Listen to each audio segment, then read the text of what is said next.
사랑하는 여러분, 메리 크리스마스. 주님께서 바로 여러분과 저를 위해서 이 땅에 오셨습니다. 다시 오실 주님을 또 기다리면서 성탄의 기쁨과 또 감사가 우리의 삶 가운데 항상 넘치기를 간절히 소망합니다. 오늘 또 말씀 앞에 서신 여러분에게 하나님께서 주시는 귀한 메시지가 있습니다. 창세기 22장 1절에서 3절까지 말씀을 제가 먼저 봉독합니다. 그 일 후에 하나님이 아브라함을 시험하시려고 그를 부르시되 아브라함아 하시니 그가 이르되 내가 여기 있나이다. 여호와께서 이르시되 내 아들 내 사랑하는 독자 이삭을 데리고 모리아 땅으로 가서 내가 내게 일러준 한 산 거기서 그를 번제로 드리라.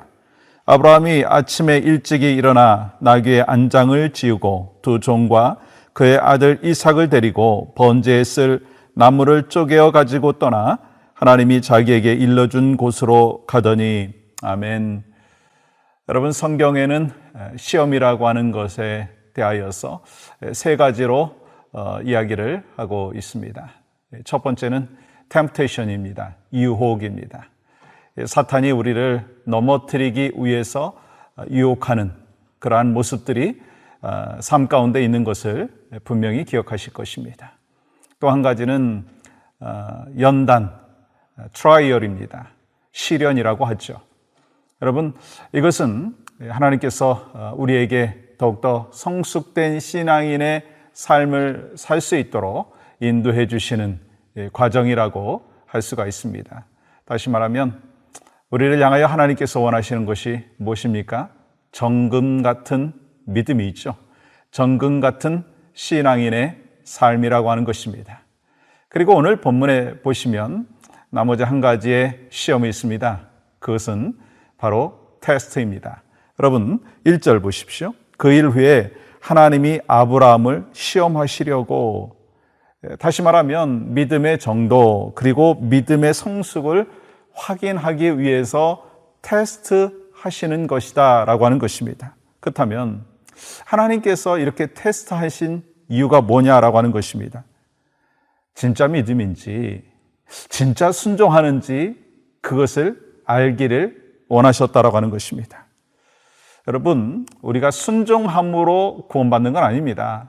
그러나 믿음의 삶은 하나님의 말씀에 순종함을 통하여서 진짜 믿음, 진짜 크리스찬의 삶을 살아갈 수 있고, 이를 통해서 하나님 앞에 기쁨을 올려드릴 수가 있다라고 하는 것이죠. 그래서 야고보 사도는 이렇게 이야기하죠.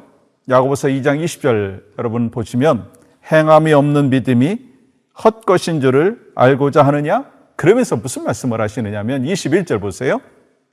우리 조상 아브라함이 그 아들 이삭을 제단에 바칠 때에 행함으로 의롭다 하심을 받은 것이 아니냐? 그리고 22절 보십시오. 내가 보거니와 믿음이 그의 행함과 함께 일하고 행함으로 믿음이 온전하게 되었느니라.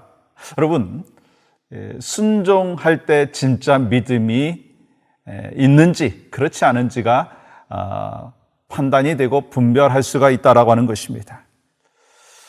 그래서 이 아브라함이 정말 하나님의 말씀에 정말 순종함으로 인하여 진짜 믿음을 드러냈다라고 하는 것입니다. 그런데 여러분, 오늘 이 이야기는 참으로 충격적인 이야기죠.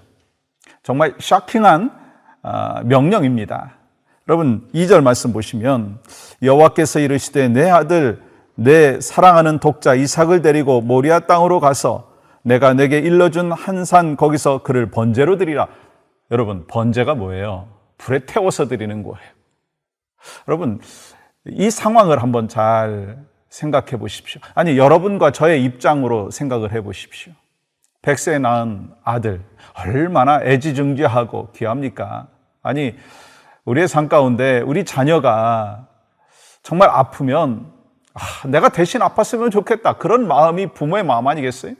그러니까 지금 이 아브라함 마음 가운데는 이런 마음이 들 수도 있습니다. 아니, 주실 때는 언제고, 아니 번제로 드리라고 하는 것인가 라고 하는 퀘스천이 있을 수도 있었습니다. 그런데 아브라함은 하나님의 말씀에 순종하는 거예요. 여러분, 이를 통해서 하나님께서 우리에게 주시는 메시지는 믿음이 있느냐 없느냐라고 하는 거는 그냥 열심히 기도하고 예배드리고 또한 선교 나가고 물론 중요합니다. 그러나 정말 하나님의 말씀대로 순종해서 하나님의 뜻 안에서 살고 변화된 성령의 열매들을 맺고 있느냐, 정말 하나님께서 우리에게 말씀하시는 것을 따르고 있느냐라고 하는 것이죠. 여러분, 하나님의 말씀에 대한 순종은요, 때로 우리의 상식 밖에서 하나님께서 말씀하실 때가 있다라고 하는 것이고 그것을 따라야 된다라고 하는 것을 우리에게 오늘 주시고 계십니다. 아니, 여러분과 제가 하나님의 말씀에 그냥 순종하기 편한 것만 순종하고 따른다라고 하면 그건 진짜 순종이 아니죠. 내 생각을 내려놓고 주님께서 원하시는 그 길을 걸어가는 것이 진짜 순종이라고 하는 것입니다. 여러분, 왜 우리가 이렇게 순종해야 되는가 생각을 해보니까요, 하나님께서 나를 구원하여 주신 구원자이십니다. 예수 그리스도께서 우리를 구원하여 주신 구원자이십니다. 그리고 시편 기자는 이렇게 이야기하고 있습니다. 다윗은 이렇게 고백합니다. 시편 23편 1절에 보시면 여호와는 나의 목자시다. 여러분, 우리가 왜 하나님의 뜻에 순종을 해야 되느냐? 나의 목자이시기 때문인 것입니다. 나는 그 목자에 속한 양이기 때문인 것입니다. 그래서 목자의 뜻에 따라서 순종하고 따라가는 것이 양의 당연한 도리인 것이고, 이 창조자이신 하나님의 뜻에 순종하는 것이 피조물인 여러분과 저의 삶 가운데 나타나야 된다라고 하는 것입니다. 여러분, 나무가 죽었는지 살았는지 어떻게 알 수 있습니까? 겉모습을 보면은요, 잘 모르겠더라고요. 낙엽이 다 지고 난 뒤에는요, 잘 모르겠더라고요. 근데 그 나무가 살았는지 죽었는지 알 수 있는 것은요, 잎사귀가 나느냐, 열매가 있느냐, 그것을 통해서 알 수 있다는 거예요. 여러분과 저에게도 진짜 믿음의 사람인지 아닌지를 알 수 있는 방법은요, 이 아브라함과 같이 순종의 열매를 맺는 것입니다. 여러분, 성탄 시즌을 우리가 지나가고 있습니다. 이때 우리가 어떻게 해야 되겠습니까? 가난한 자, 낙오되어 있는 자, 좌절 가운데 있는 자, 병든 자를 위해서 주님이 오셨어요. 그렇다면 우리가 이 성탄절을 보내면서 어떠한 마음, 어떠한 자세로 하나님 앞에 올려드려야 될까라고 하는 것입니다. 우리 교회에서 하는 교회 밖 크리스마스 이 사역, 여러분 아시죠? 정말 우리 주변에 있는 믿지 않는 영혼들, 또 이웃들에게 사랑을 전하고 그리고 예수 그리스도의 그 따뜻함을 전할 수 있는 교회 밖 크리스마스. 여러분, 이것이 또한 우리에게 주신 명령 중에 하나 아닐까요?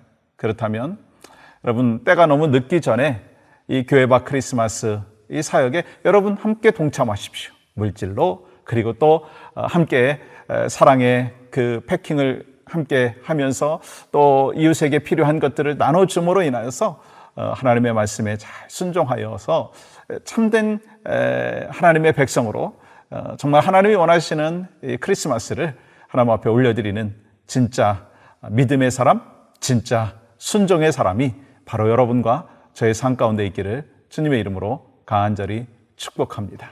여러분, 교회 밖 크리스마스 이 행사가 우리가 할 수 있는 여러 가지 것 중에 하나잖아요. 혹시 여러분이 이 사역에 동참하지 못할 수도 있습니다. 그렇다면 정말 내가 삶 가운데 할 수 있는 것이 무엇인가 라고 하는 것을 잘 생각하시고 또 이 크리스마스가 하나님의 말씀 안에서 정말로 풍성한 기쁨과 감사가 차고 넘치는 귀한 은혜의 시간, 그러한 절기가 되시기를 주님의 이름으로 간절히 축복합니다. 하나님 감사합니다. 오늘 또 우리에게 주신 은혜, 하나님 앞에 마음과 뜻과 정성을 다하여 기쁨으로 올려드리게 하시고 진짜 믿음의 사람으로, 진짜 순종의 믿음의 백성으로 살아갈 수 있도록 은혜를 더하여 주시옵소서. 예수님의 이름으로 기도하옵나이다. 아멘.